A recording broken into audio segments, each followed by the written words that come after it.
মোহাম্মদ তালুকদার এটা থেকে আপনি লিখেছেন, অনেক সময় রাতে পিরিয়ড বন্ধ হয় কিন্তু সে সময় গোসল করা সম্ভব হয় না, এক্ষেত্রে করণীয় কি? আপনি পরবর্তী সালাতের ওয়াক্ত হওয়ার আগে আগে গোসল করে ফেলবেন। ওমর ফারুক আপনি লিখেছেন, আমি শুনেছি 3 বার বিসমিল্লাহ পড়ে কাপড়ের কোনা ধুলে পুরো কাপড় পাক হয়ে যায়, এটা কি সঠিক? আপনার কোনো কাপড়ে যদি ময়লা লাগে, কোন জায়গায় লেগেছে আপনি জানেন না, কিংবা বেশিরভাগ জায়গায় লেগেছে, আপনি যে কোনো কোনা ধরে বিসমিল্লাহ 3 বার পড়ে ধুয়ে ফেলবেন আর আপনার পুরো কাপড় পাক হয়ে যাবে। ব্যাপারটা সহজ নয়, বরং আপনাকে পুরো কাপড় পাক করার জন্য চেষ্টা করতে হবে। যদি সেটা অস্পষ্ট হয়, কোথায় হারিয়ে গেছে আপনি না জানেন, আর যদি জানেন তাহলে যে জায়গা না পাক লেগেছে শুধুমাত্র ওই জায়গাটাকে ধুয়ে আপনি পাক করে ফেলবেন, তাতে ইনশাআল্লাহ আপনার কাপড় পবিত্র হয়ে যাবে। সুমনা এটা থেকে আপনি লিখেছেন, নামাজের নিয়ত কি বাংলায় করা যাবে?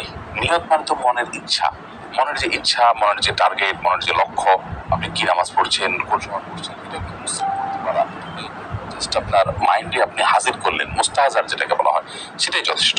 বাংলা আলাদা করে বা আরবিতে কোনো ভাষাতেই নিয়ত মুখে উচ্চারণ করার দরকার নেই। নাজমা শুভ্র এটি থেকে আপনি লিখেছেন, আমার বাবা আমার মায়ের মোহর পরিশোধ না করে মারা গেছেন, এখন কি আমি আমার বাবার পক্ষ হয়ে মোহরের অর্থ আমাকে দিতে পারবো? হ্যাঁ ভাই শুভ্র, অবশ্যই আপনি আপনার বাবার হয়ে আপনার মাকে মোহরের অর্থ দিতে পারবেন। এবং এই মাসআলাটি আমরা অনেকে জানি না যে যদি কোনো মানুষ জীবদ্দশায় তার স্ত্রীকে মোহর না দিয়ে মারা যান, তাহলে তার মৃত্যুর পর তার যে পরিত্যক্ত সম্পদ আছে সেখান থেকে তার যে ঋণগুলো পরিশোধ করা হবে, তার মধ্যে থেকে তার মায়ের যে মোহর বাবদ প্রাপ্য টাকা সেটাও কিন্তু পরিশোধ করতে হবে, অর্থাৎ সেটাও ঋণের মধ্যে থাকবে। এমনি আব্দুল্লাহ আপনি লিখেছেন, আমি এশার নামাজ রাত 11টা বাজে পড়ি, আমার নামাজ কবুল হবে কিনা?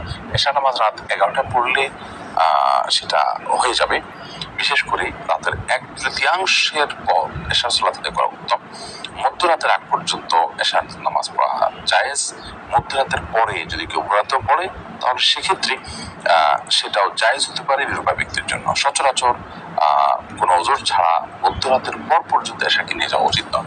এখন এই মধ্যরাতটা কয়টা বাজে হবে এটা দেশে এক সময় হতে পারে, অন্য দেশে আরেক সময় হতে পারে। আমাদের দেশে শীতকালে মধ্যরাত এক সময় হয়, গরমকালে আরেক সময় হয়, কারণ গরমকালে রাত ছোট থাকে, শীতকালে রাত অনেক বড় থাকে।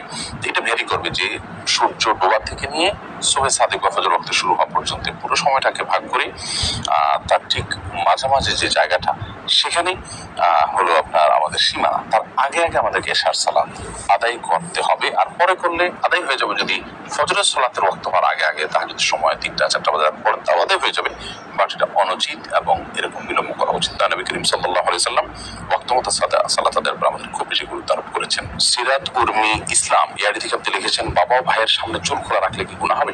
না, বাবা বা ভাইয়ের সামনে চুল খোলা রাখলে মেয়েদের জন্য গুনাহ হবে না। নিয়ামতুল্লাহ আপনি লিখেছেন, আজান অবস্থায় নামাজ পড়া যাবে কিনা? আজান চলাকালীন নামাজ পড়লে কোনো অসুবিধা, নামাজ হয়ে যাবে। তবে ধরুন আজান শুরু হয়েছে, তখন আপনি নামাজের নিয়ত না করে আজানের জবাব দিবেন, এবং আজানের জবাব দেওয়া শেষ হয়ে গেছে তারপর আপনি এবার সালাতের নিয়ত করবেন। সেই সাথে প্রথম আজান যেটা আপনার মহল্লাতে শুনছেন আপনি সেটার জবাব দিবেন। সবগুলো আজানের জবাব আপনাকে কোটি কোটি দিতে হবে এমনটি কিন্তু আবশ্যক নয় আপনার জন্য। মেহরুন এর থেকে আপনি লিখেছেন, এশার নামাজ কাজা হলে ভিতরের নামাজও কি কাজা আদায় করতে হবে? জি, এশার নামাজ যদি কাজা হয় তাহলে সেক্ষেত্রে ভিতরের সালাতও তার সাথে আদায় করবেন। মেয়েদের জন্য বাবার বাড়িতে যাওয়ার পর কি গোসল করতে হবে নাকি পুরো সালাত আদায় করতে হবে? দেখুন, মেয়েরা বিবাহের পর Alah, perempuan semakin banyak. Cuba shampoo Alpacin Grey Attack. Kelihatan muda, begitu mudah.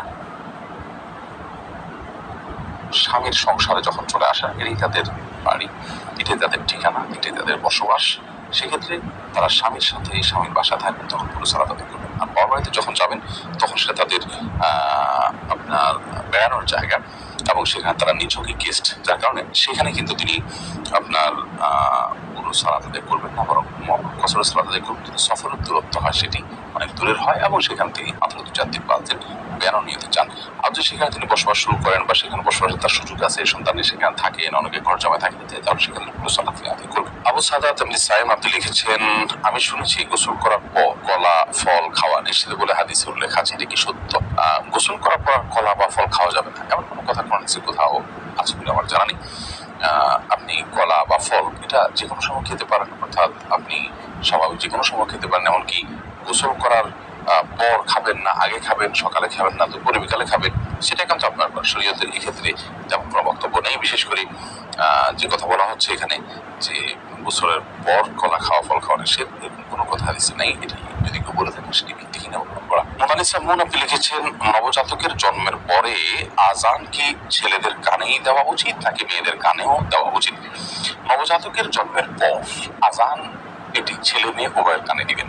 আমরা অনেকে এক্ষেত্রে মনে করি শুধু ছেলেদের কানে দিতে হবে না, অথচ ছেলে মেয়ে উভয়টির কানে দিতে হবে, এটি সঠিক। এবং আজান সম্পর্কে নবজাতকের কানে সপ্তম দিনে আজান, জন্মের পরে তাকে আজান দেওয়া, এই বিষয়টি বিভিন্ন হাদিস দ্বারা প্রমাণিত। যদি হাদিসের সনদগুলোকে মুহাদ্দিসরা অনেকে দুর্বল বলেছেন, কিন্তু সেটা আমলযোগ্য। এবং যার কারণে নবজাতকের শিশু তার কানের জন্ম আজান দিতে হবে জন্মের পর, সেটি ছেলে হোক কিংবা মেয়ে হোক। যদি এটা ওয়াজিব নয়, কিন্তু দিলে সেটা ভালো মুস্তাহাব। এমনি সালমান আপনি লিখেছেন, নামাজে কেরাত পড়ার সময় যদি কোনো জায়গায় টান বা গুন্না দিতে ভুল হয়ে যায় তাহলে কি নামাজ ভঙ্গ হবে? সাধারণত মদগা গুন্নাতে ভুল হলেই নামাজ ভঙ্গ হয়ে যাবে, ব্যাপারটা এত সহজ নয়। তবে এটি কখনো কখনো হতে পারে এমন যে আপনার লাহানে জালি হয়ে গেল, যে মদ বা টেনে পড়া বা না পড়ার কারণে অর্থ বিকৃত হয়ে ভয়াবহ কোন অর্থ দাঁড়ালো, যেটা কোরআনের উদ্দেশ্যের পরিপন্থী, তাহলে সেক্ষেত্রে লাহান জালিটা নামাজ ভঙ্গের কারণ হতে পারে। আসান হাবিব আপনি লিখেছেন, বিয়ের মহরানা কি ছেলের নিজের উপার্জিত হতে হবে নাকি ছেলে তার বাবা থেকেও নিতে পারবে? বিয়ের মহরানা এটা ছেলের উপার্জিত অর্থেই হতে হবে এমনটা আবশ্যক নয়, এবং তার বাবা থেকে সে চাইলে নিতে পারে।